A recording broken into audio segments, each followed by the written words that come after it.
What's up, Hanz family, and welcome to HANZOWEEN.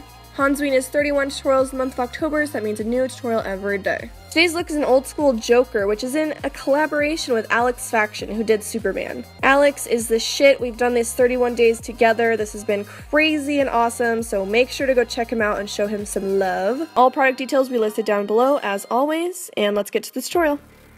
I kind of wanted to mix the old school Joker with a little bit of the grungy Joker we all know, and so I am putting this white Mehron Makeup Paradise Paint all over my face, and I am not doing it very opaque. I'm doing it kind of messy. This is the Saucebox Etude palette, and I am just using this for all of its awesome neutral tones that it has. Using this small angle brush, I want to start sketching out his features.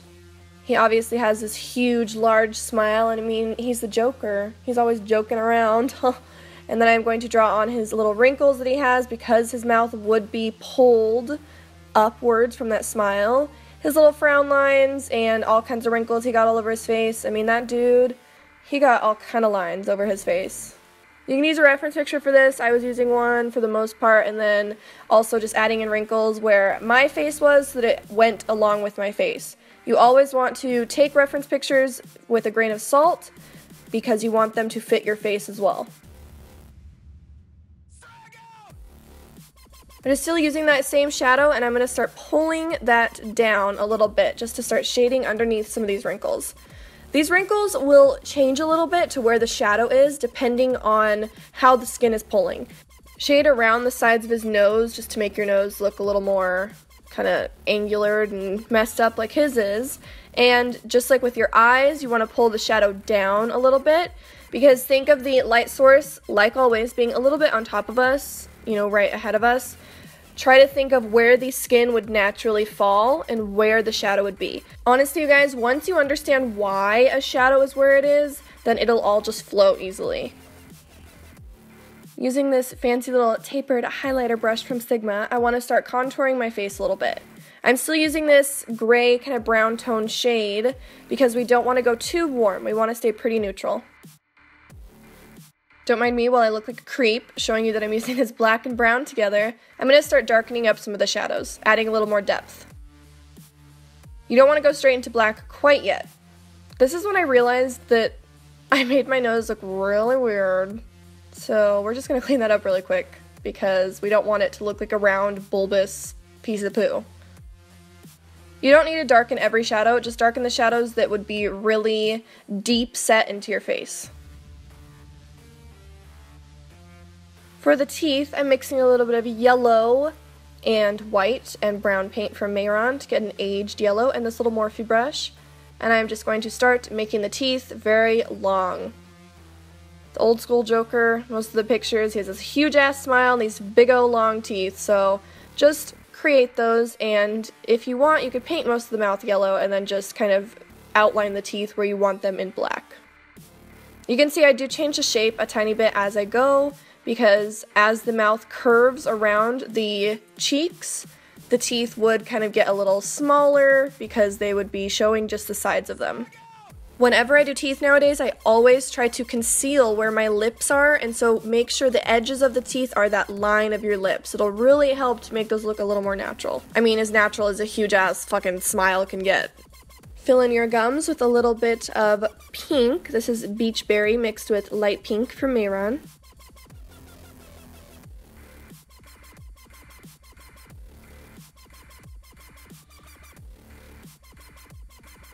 And then I just want to outline the lips with red. You can see I'm going over the teeth a little bit with the lips, but that's fine because the lips would kind of cover the teeth anyways.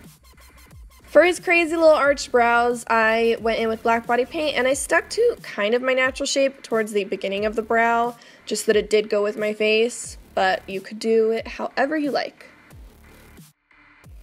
Using Corrupt eyeshadow from Makeup Geek, which is black eyeshadow, I want to start really adding a little more depth to some of these deeper set eyeshadows. I'm not adding much black. We don't want the black to overpower the colors that we've put down already.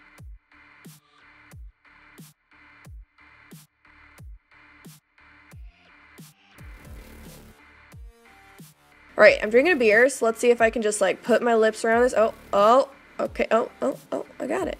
That worked, okay. This is just grease paint from Makeup Forever. You could use whatever black grease paint you wanted, cream paint, whatever. And I am just putting that over with my finger on my eyelid, and I am doing this really messy. I want this to look grungy and like he's worn this makeup for a very long time because he's a dirty man, but an awesome dirty man at that. Put a little bit of the black eyeshadow into the wrinkles themselves to make it look like the makeup has set into the wrinkles, and then we're going to highlight. I'm using white cream paint for this because I really do like highlighting with white cream paint. It really sets well onto water-activated paints, and I'm just highlighting my face and highlighting a few of these wrinkles, facing more towards the tops of them. Mixing a little bit of light purple and port body paint from Mehron, I want to start making his iconic purple jacket. I'm also using this Morphe G2 brush to fill it in, which is great for holding a fuck ton of paint and dispensing it onto your body. Mix a little bit of mango and yellow body paint to get this kind of light orangey yellow color, and I am just filling that in for his little collar, and then using light green to fill in the shirt portion.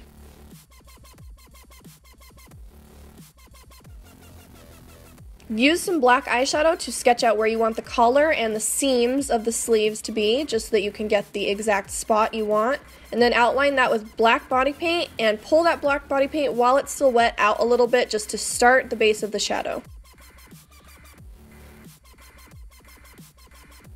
I'm using Sugar Pill's Poison Plum for a lot of the shading with this, along with Makeup Geek's Corrupt. And basically what I want to do is have the black shadows blend into the purple and then blend into the base of the jacket, which is the original color we first put down. I've shown you painted clothes before, and basically what I'm doing is just figuring out where I think there would be wrinkles on the fabric. There would be a lot, so I am just basically keeping most of them towards the sleeves, because the sleeves would be pulling the fabric towards the seam. With every article of clothing being a different color, they each need a different shadow color. So this is Enchanted by Makeup Geek to go onto the green, because green wouldn't just have a black shadow, or purple for that matter, which I was using earlier. And then onto the mango color, I'm using a tiny bit of Cocoa Bear from Makeup Geek, which is a warm brown tone.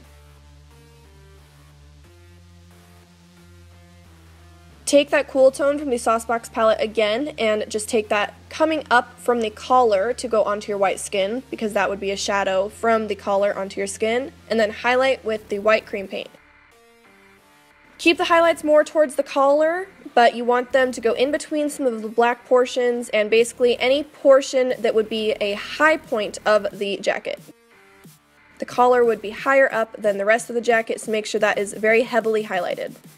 With a little bit of black eyeshadow, you want to make sure that the jacket shows that it's on top of this collar and shirt. So you really want to make sure that these are all three separate pieces, and then add a few little wrinkles to the orange collar itself using that cool tone from Saucebox.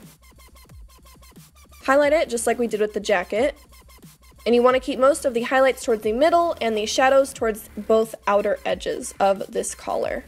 Looks more like a bandana, so I guess we'll just roll with it. Draw a little bow. He has lots of different bows, lots of different variants of it, so I just went with black. Make sure that the bow parts of it look very floppy, so it's just flopping down.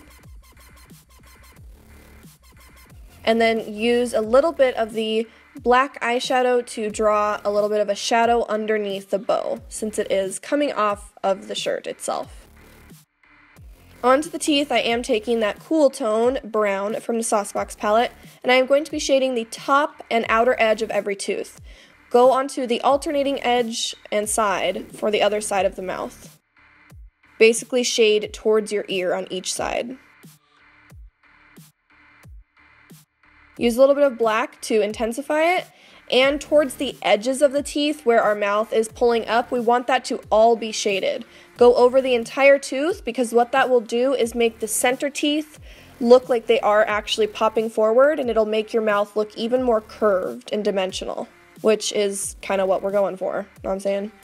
Add some shadow underneath the lips onto the gums because the lips would be higher than the gums, and just darken any shadows where you see that you need to. Using the white cream paint from Kryolan, I am just adding a few highlights, focusing more towards the centers of the teeth. And this is just where I'm doing my final touches, adding a few highlights here and there, and adding a highlight onto the lips. Give me a second while I pop on my wig. And that's the entire look, you guys. I hope you enjoyed it. I fucking did. That's my first ever Joker, and I've been dying to do him. Whoa. Not do him, but you know what I mean, like do him. If you recreate this, please use the hashtag HANZOWEEN so I can see. And make sure to check out Alex's video as you leave this one, and I will just see you guys tomorrow. Oh, this is tasty.